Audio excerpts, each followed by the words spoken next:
ఓం నమ శివాయ. శ్రీశైల మల్లికార్జున మేడారం సమ్మక్క సారక్క చిలుకూరు బాలాజీ స్వామి. ఓం నమ శివాయ. గోపురం టీవీ చూసే వాళ్ళ ప్రేక్షకులందరికీ నమస్కారం. నా పేరు రామ్ శాస్త్రి. చిలుక జోషం అంటండి ఆ కాలంలో ఉంది, ఇప్పుడు ఉంది, ఇక ముందు గుడుక నడుస్తుంది. చిలుక జోషం అంటే నిజం ఉందండి, నమ్మండి, వినండి. ఏప్రిల్ నెల 13 నుంచి 19 తారీఖు వరకు ఈ 12 రాశుల మీద ఈ రాశి మీద గురుబలం ఎంత ఉంది, ఈ రాశి మీద శనిబలం ఎంత ఉంది, మంచివి ఎంత, చెడు ఎంత చెప్తా వినండి. చిలకమ్మ, వృశ్చిక రాశి వాళ్ళ శాస్త్రం, వృశ్చిక రాశి వాళ్ళ భవిష్యవాణి, వృశ్చిక రాశి వాళ్ళ గణితవాణి. చిలక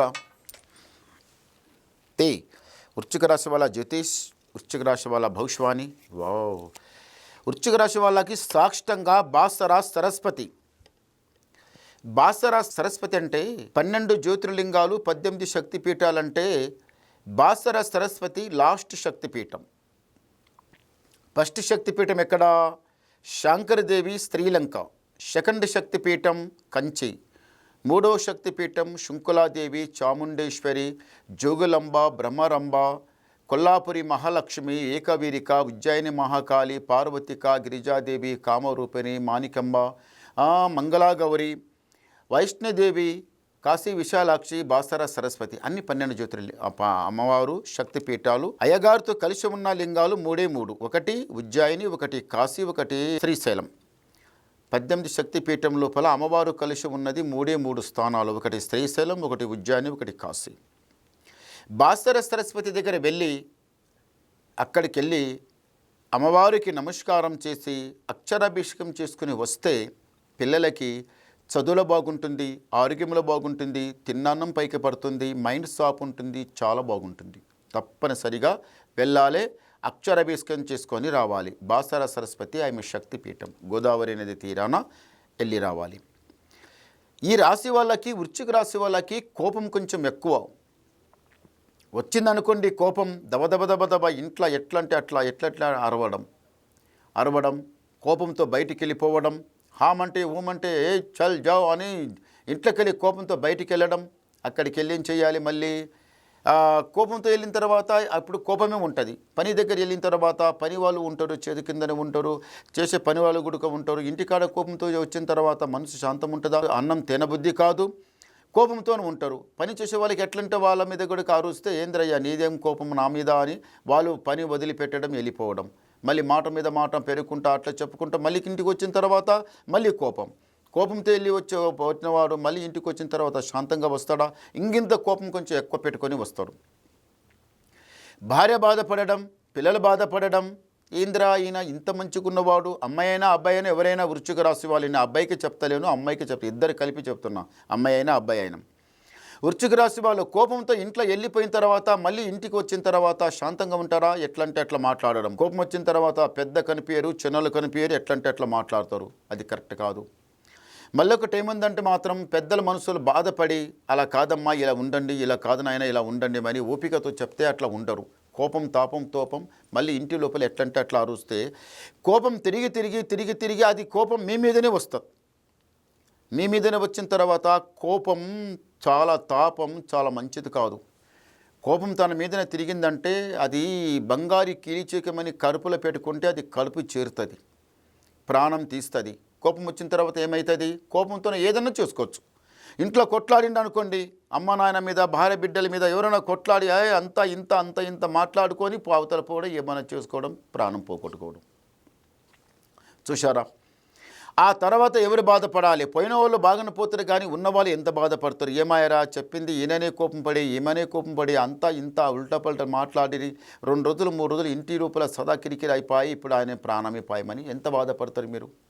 ఇదంతా కాదు. అన్నిటికన్నా తెలివి ఉన్నవాడు కోపం పడడు.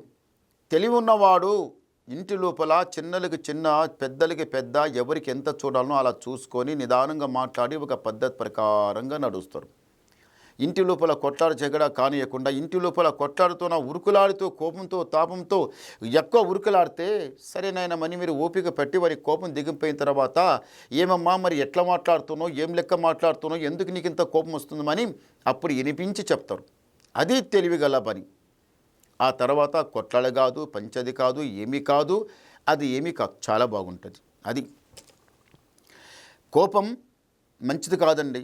నేను చెప్పే మాట ఒకసారి మంచిగా గుర్తుపెట్టుకోండి. ఎవరైనా కానీ, ఇంట్లో పెద్దలైనా కానీ, చిన్నవాళ్ళైనా కానీ, ఎవరైనా కానీ కోపం పడడం, ఏదంటే అది దన్మని ఎత్తేయడం, ఇంట్లోకి వెళ్ళి దబదబద అరుచుకుంటా బయటికి వెళ్ళిపోవడం, ఎక్కడంటే అక్కడ పోవడం, మళ్ళీ వచ్చిన తర్వాత నిత్య కొట్లాడ పెట్టుకోవడం, ఇది అస్సలు ఇంటికి కాలకంటక, ఇంటికి ఒక దరిద్రం పట్టినట్టు, ఒక మనిషికి దయ్యం పెట్టి ఎట్లా సతాయిస్తుందో ఇంటికి అంతకన్నా ఇంకా భయంకరంగా అది మంచిది కాదు. కోపంతో ఏదన్నా చేసుకోవచ్చు.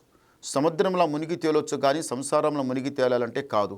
సంసారంలో చాలా శాంతంగా ఉంటేనే ఆ సిప్పు ఎట్లా నడుస్తూ సముద్రం మీద ప్రశాంతంగా అలా నడుస్తారు. అలా కాకుండా ఇంటి లోపల అంతా వింత ఏకుక మేకు అది ఇది ఉల్టపల్ట మాట్లాడితే పడవ సిప్పు ఎట్లా మునిగిపోతుందో ఇల్లు కూడా అంతే అయిపోతుంది. మెరిగిన తర్వాత ఎవరేం చేయలేం. మీ ఇల్లు కింద పడ్డ తర్వాత ఎవరు వచ్చి మీకు ఆదుకోరు. వాళ్ళ కర్మ వాళ్ళకి ఎక్కువ ఉంది, పొగురు ఎక్కువ ఉంది, ఉరుకులాడుతున్నారు, అది ఇది మాట్లాడుకుంటున్నారు ఇలా అని అనవసరంగా వేరే వాళ్ళు కూడా అడ్డంగా తిడ్డంగా మాట్లాడతారు. అలా వెళ్ళకండి. నిత్య కిరికిరి ఇంటికి మహాదరిద్రం. ఆ ఇంట్లో కొట్లాడ పెట్టుకుంటే పిల్లలు ప్రశాంతంగా ఉండరు, పెద్దలు ప్రశాంతంగా ఉండరు, మీరు ప్రశాంతంగా ఉండరు. తిన్నాన్నం ఇంటి లోపల ఎంత బిర్యానీ అదేమంటారు అమృతం లేక వండి ముందలు పెట్టుకుంటే కూడా ఇంట్లో కొట్లాడి కోపంతో తాపంతో అది తింటే అది విషం అనిపిస్తుంది. అమృతం లాంటి అన్నం గుడక ముందలు పెట్టుకొని తింటే అది విషం అనిపిస్తుంది. అదే కోపం తాపం లేకుండా మంచిగా ప్రేమతోన ఇంటి లోపల కారం రొట్టె మీద కారం వేసుకొని తినండి. అది కూడా ఎండిన రొట్టె 2-3 రోజుల రొట్టె అది తినండి.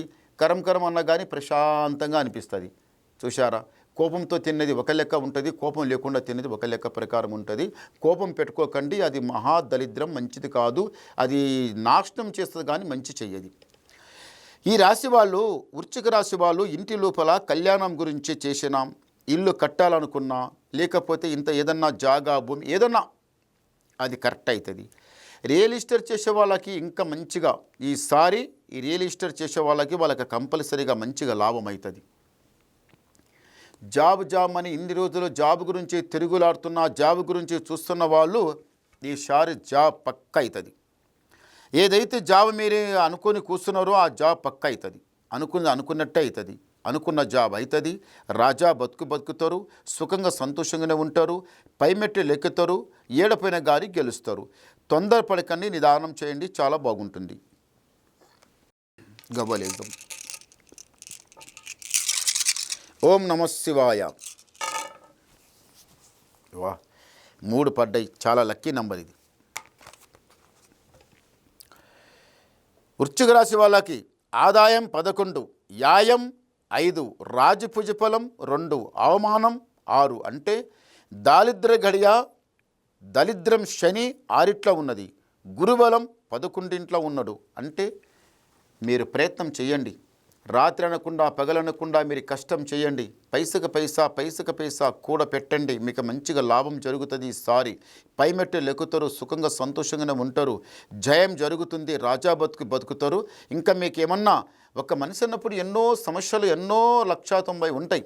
అదంతా నేను చెప్పలేనండి. ఏమన్నా వినాలనుకుంటే నాకు ఫోన్ ద్వారా మాట్లాడండి, మీ డౌట్ క్లియర్ చేసేస్తా, ఉన్నది మొత్తం చెప్పేస్తా.